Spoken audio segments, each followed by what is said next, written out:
channel.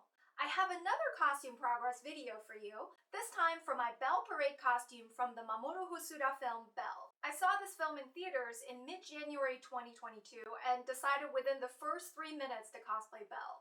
Specifically, I fell in love with this flower dress she wears during the parade opening scene. The film itself is visually stunning. It is Hosoda's best film for me personally. Alright, let's take a look at how I made Belle's dress.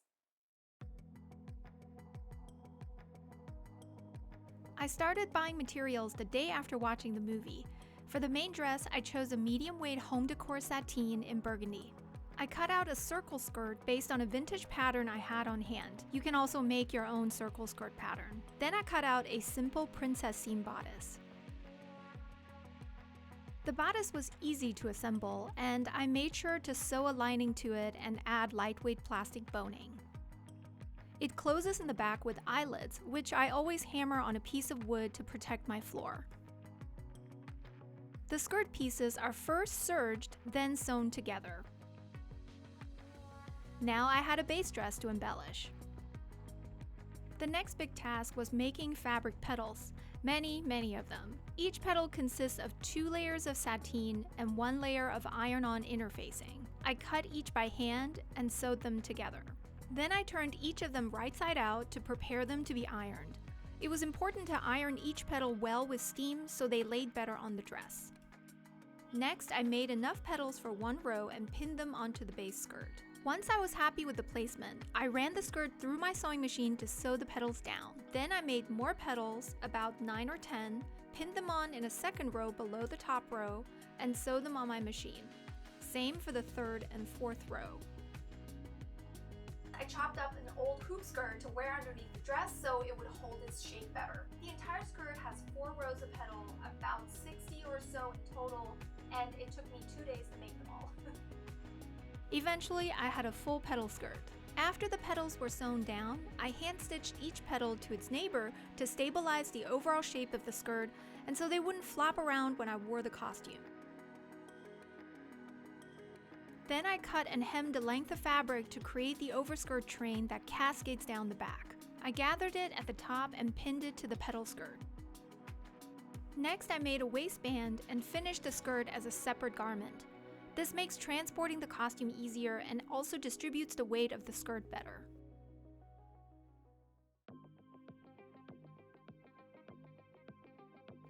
Onto Belle's fabric wings. I used the 5mm EVA foam from my Cosplay Fabrics collection to mark and cut out 2 wing shapes. To cover the wings in the same fabric, I marked out the shape with a seam allowance and cut 2 layers of sateen per wing. After pinning them together, I ran them through my sewing machine, making sure to leave enough of an opening at the base to insert the foam. I also took time to iron the wing covers very thoroughly. I made a simple wing base out of 16-gauge wire which is glued onto the foam with another layer of 2mm foam covering it. With some effort and manipulation, the wings were inserted into the cover.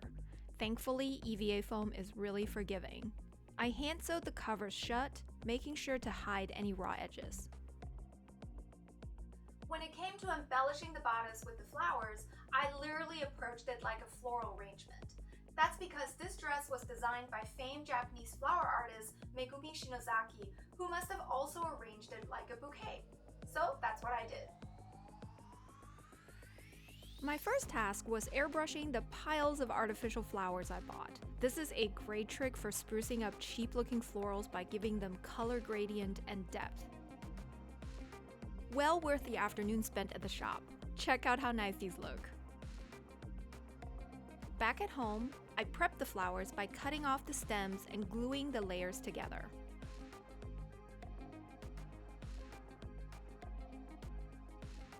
Finally, it is time to embellish the bodice. By the way, the shoulder straps velcro onto the bodice for easier transport. I started off by pinning flowers onto the bodice in various arrangements and really playing around with my materials. This was such a fun and creative afternoon. Once I mapped out the flower bouquet, I began hot gluing each flower on carefully. I know it seems nuts to hot glue directly onto a garment you painstakingly made, but this method works and the bond is strong. I like it because I can subtly shift the flowers around while the glue cools and finesse their placement. A few hours of gluing later, I had a bursting flower bouquet bodice. I finagled the floating flowers by splicing stems together and sliding them into a channel sewn in the shoulder straps. They ultimately are the death of my long wig, but they sure look nice in photos. Now I only had finishing touches left. I made arm warmers with pretty lace and trims that I hoarded, just small details that no one will notice but me, but they make me happy. I also covered a headband in petals and glued on flowers for Belle's headpiece.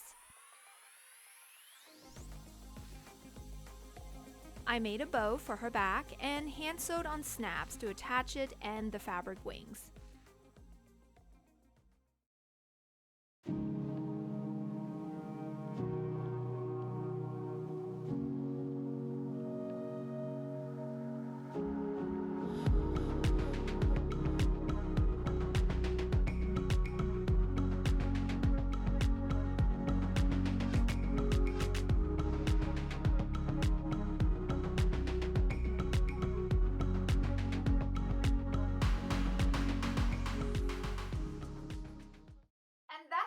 Belle's dress in less than a week after seeing the movie. If you enjoyed today's video, please hit the like button and subscribe to my channel. This type of video takes a long time to make, so I really appreciate your support.